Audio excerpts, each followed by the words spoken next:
Now totally we have 16 DCs. Let's have a count. This is your first DC.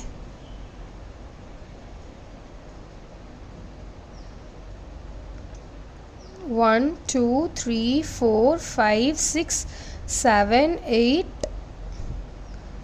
9, 10, 11, 12, 13, 14, 15, 16.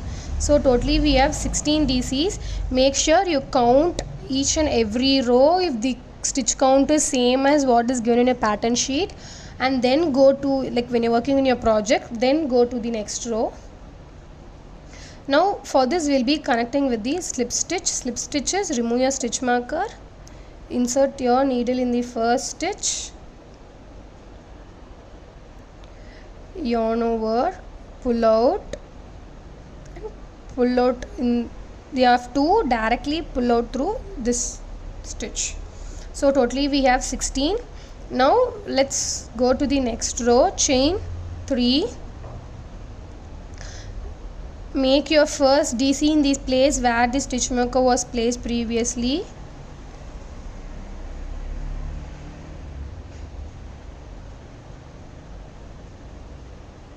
So this is your first DC, mark it with stitch marker, very important. Now we will be making, so we have circle.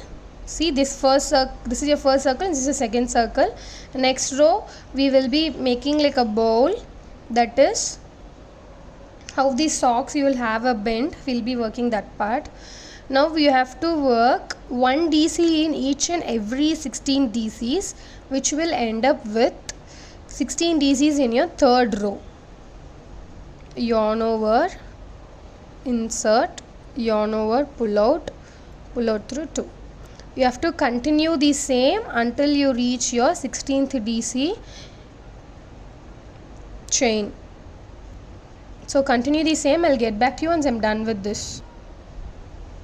So I'm done with my 16 double crochet. Before you make a slip stitch, have a count. If there you have totally 16 double crochets, and then you go to the next stitch. Remove your stitch marker, insert, yarn over. You're doing slip stitch to connect your first and last DC.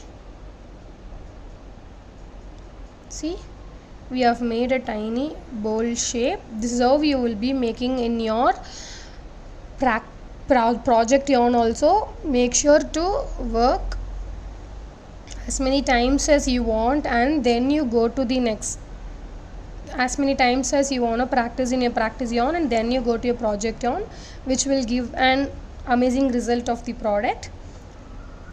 Let's start in our project yarn.